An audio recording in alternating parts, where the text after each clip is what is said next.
जय श्री कृष्णा। राधे राधे। जय माता लक्ष्मी। माता लक्ष्मी की कृपा सदा आप पर बनी रहे। आइए आज आप जानते हैं कार्तिक मास व्रत कथा महात्म्य 6वें अध्याय के बारे में क्या कहते हैं श्री कृष्ण जी, तथा जानिए कार्तिक मास व्रत कथा के 6वें अध्याय में विष्णु भगवान ने जहाँ जहाँ अपने चरण रखे वहाँ पर ऋषि वेद यज्ञों के सहित समस्त देवता मेरी रक्षा करते हैं।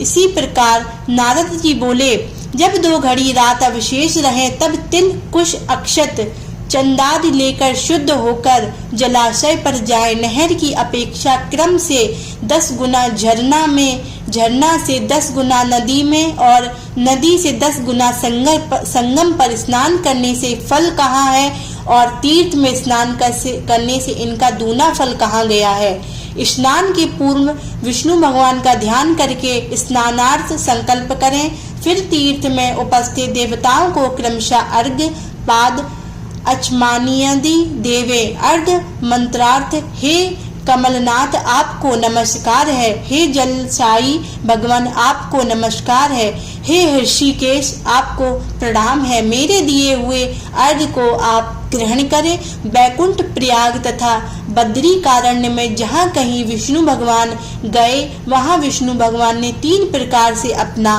पैर रखा था। अतएव जहाँ कहीं विष्णु भगवान ने अपना चरण रखा वहाँ पर ऋषि वेद यज्ञों के सहित समस्त देवता मेरी रक्षा करते हैं। हे जनार्दन, हे दामोदर, हे देवेश, आपको प्रसन्न करने के लिए मैं विधिवत कार्तिक में प्रातः स्नान करूंगा। हे दामोदर, मैं आपका ध्यान और आपको प्रणाम करके इस जगह जल में स्नान करने के लिए जा रहा हूँ। आपकी कृपा से मेरे समस्त पाप नष्ट हो जावे।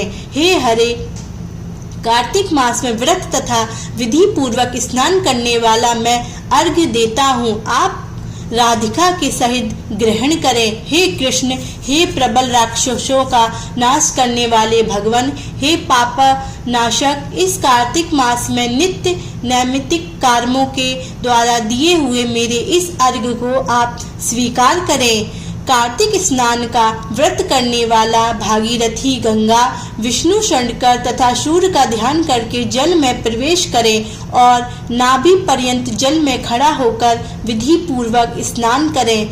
गृहस्थ तेल और आंवले का चूर्ण लगाकर विधवा स्त्री तथा यति तुलसी के मूल की मृतिका तागकर स्नान करें। सप्तमी अमावस्या, नवमी, त्रयोदशी, द्वितीया, दशमी तिथियों को आंवला तथा तिल से स्नान न करना चाहिए।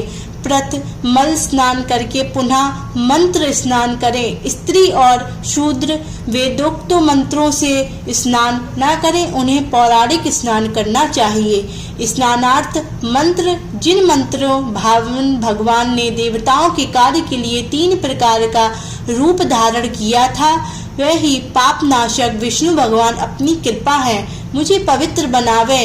विष्णु की आज्ञा से कार्तिक व्रत करने वालों की समस्त इंद्रादि देवता रक्षा करते हैं, अतः वे सब मुझको पवित्र को बीजों रहस्य तथा यज्ञों सहित समस्त वेदों के मंत्र, कश्यपादिक ऋषि इंद्र आदि समस्त देवता मुझको पवित्र करें।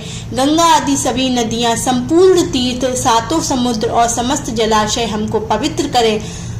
अदिति आदि सती नारियां, यष्ट सिद्ध सर्प, सब औषधियां, तीनों लोक पर्वत मुझे पवित्र करें। इन मंत्रों को कहकर स्नान करने के पश्चात व्रती हाथ में पवी धारण करके देवता, ऋषि, मनुष्य तथा पिता का विधिवत तर्पण करें। कार्तिक मास में पित्त तर्पण करते समय जितने भी तिल तर्पण में रहते हैं उतने वर्ष पर्यंत व्रती के पितृगण स्वर्ग में निवास करते हैं। तत्पश्चात व्रत करने वाला जल से निकले शुद्ध कपड़ा पहने और प्रातः काल के सब कृत्यों से निवृत्त होकर पुनः विष्णु भगवान का पूजन करना चाहिए। समस्त तीर्थ के संपूर्ण देवताओं का स्मरण करके भक्ति पूर्वक सावधान होकर चंदन, फूल और फल सहित विष्णु भगवान को फिर अर्घ्य देवें। अर्घ्य मंत्र का अर्थ नियम से पवित्र कार्तिक मास में मैंने स्नान किया है। हे विष्णु भगवान, राधा के साथ आप मेरे दिए अर्घ्य को ग्रहण करें। तब चंदन, फूल और तांबूलादिकों से वेद के पारंगत ब्राह्मणों का श्रद्धा पूर्वक पूजन करें और बारंबार सडाक प्रणाम करें। ब्राह्मण के दाहिने पैर में तीर्थ रहते हैं, मुख में वेद और समस्त अंगों में देवतागण निवास करते हैं। ब्राह्मणों की पूजा करने से उन सभी की पूजा हो जाती है। इस भूतल में विष्णु भगवान गुप्त रूप से ब्राह्मण के स्वरूप में निवास करते हैं। अपने कल्याण की कामना रखने वाले लोग इनका न अपमान करें और न इनके साथ निरीख फिर एकांत चित्त से विष्णु भगवान की तुलसी का पूजन करके उनकी परिक्रमा ता उन्हें प्रणाम करें। हे देवी, हे तुलसी, देवता ने ही प्राचीन काल से तुम्हारा निर्माण किया और ऋषियों ने तुम्हारा पूजन किया है। विष्णु की प्यारी तुलसी, आपको प्रणाम है। आप मेरे सब पापों का नाश करें। इसके पश्चात स्थिर चित्त से विष्णु भगवान की पुराण को कथा को सुनना चाहिए और भक्ति पूर्वक वेद ब्राह्मणों का पूजन करना चाहिए।